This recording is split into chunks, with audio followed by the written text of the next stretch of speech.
We are going to read The Empty Envelope, Chapter 6. It was written by Ron Roy, published in 1998. You think I would remember it by now after checking every single day, but I forgot. Okay, Chapter 6.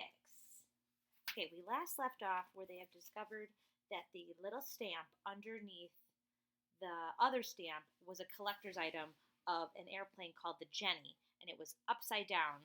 So, which makes my computer's a little bit wobbly, which makes it really worth a lot of money. So we know why they want that lady wants that stamp now. So chapter 6, 50,000. Holy moly! Josh squeaked. The kid stared at the small blue stamp. After a minute, Dink slipped it back inside the envelope and put it in his pocket. No wonder Doris Duncan came all the way to Connecticut, Ruth Rose said. Dink nodded. Yeah, she was after the stamp the whole time. I knew that story about her mother smelled fishy. Josh closed the stamp book. Well, we still have to give the stamp to her. Dink and Ruth Rose looked at each other. Don't we? Josh asked. I guess, Dink said. What do you mean, I guess? Josh said. It's hers, Dink. It was on her letter no matter who sent it to her.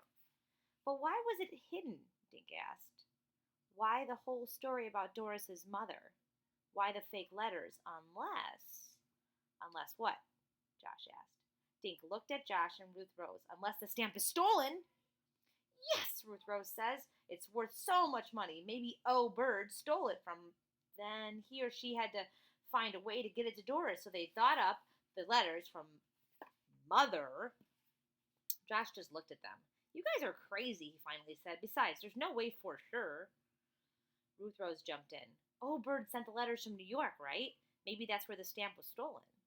Ruth Rose hurried over to Mrs. McElroy's desk, spoke to her quickly, then came back. What's going on? Dink asked.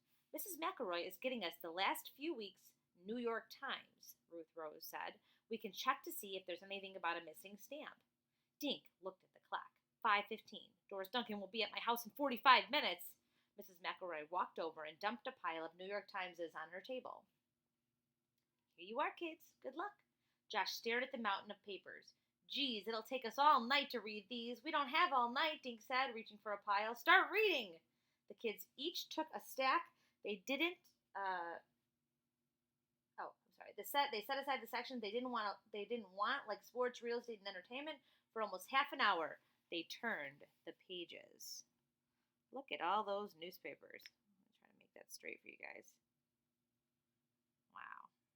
There's a little stamp in the corner again, just reminding you.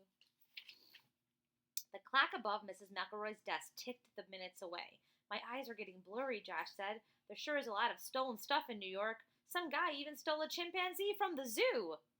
Dink's back was hurting from bending over the table. His head ached, too, and his fingers were smudged gray from ink. And then he found it. Here it is, Dink said. He pointed to a headline and read. So here's the little headline here. So, June 20th, Miss Clementine Painter, 73, was rich for a short time, but now she's poor again. While emptying her vacuum cleaner, she found a rare stamp among the dust. The stamp, worth more than $50,000, was later stolen from her room. New York City police are investigating. Josh gulped. You were right, Dink, he whispered. You can't give the stamp to Doris Duncan. But remember, you guys, Miss Doris Duncan is really scary looking. I mean, look at her. Her eyebrows, she's huge. Oh. Okay. Mrs. McElroy approached their table. I have to close up soon, she said. Dink whipped his head around to look at the clock. 5:48. Guys, we have 12 minutes before Doris Duncan comes back to my house. The kids thanked Mrs. McElroy, stacked the newspapers, and hurried out the library. On the library steps, Dink said, maybe we should tell Officer Fallon about Doris Duncan. But we still can't prove she did anything wrong, Josh said. Josh is right, Dink, Ruth Rose said. Doris never got the letters or the stamp. If you tell Officer Fallon that she and O'Bird stole it, they'll say, prove it! What am I going to do? Dink asked. It's almost 6 o'clock. I have to tell Doris Duncan something. The kids began walking toward Woody Street. I have an idea, Ruth Rose said. Why don't we glue the sunflower stamps back on the empty envelope, then hand over all 5 letters to Doris Duncan? She'll probably take them to her hotel room to read. Then we can run back here, give the Jenny stamp to Officer Fallon, and tell him the whole story. But how does that prove she's guilty? Dink asked. Because then she'll have the letters, Josh said. Ruth Rose nodded. And when Officer Fallon gets the letters from Doris and reads the hidden message, he'll know she and O'Bird stole the stamp. Dink grinned. Right.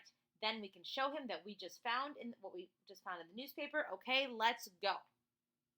As they hurried down the library steps, Dink saw a dark car pull away from the curb. Hey Josh, isn't that the same car you saw parked on my street? He asked. Yeah, and the same weird-looking guy is driving it, Josh said. Josh, there wasn't anyone in the car, Ruth Rose said. Maybe he ducked down when you looked, Josh said. But I know I saw someone in the driver's seat. Whoever it is, we have to get going, Dink said. It's nearly 6 o'clock. The kids ran up Main Street. They took a shortcut through Center Park and raced past the Rose Garden. They were out of breath by the time they reached Woody Street. A few houses away from Dink's, Josh suddenly grabbed Dink and Ruth Rose. He yanked them down behind Miss Albucky's front hedge. What's wrong, Dink asked. That same car is parked in front of your house again, Josh said. The kids peered over the hedge. A man and a woman got out of the car. Dink recognized Doris Duncan. The man was short and dressed in a green suit and a purple tie. That's him, Josh whispered. The guy I saw in the car before. The kids watched Doris and the man talk for a few minutes, then get back into the car. But the car didn't drive away. What the heck are they doing? Josh asked. Dink gulped.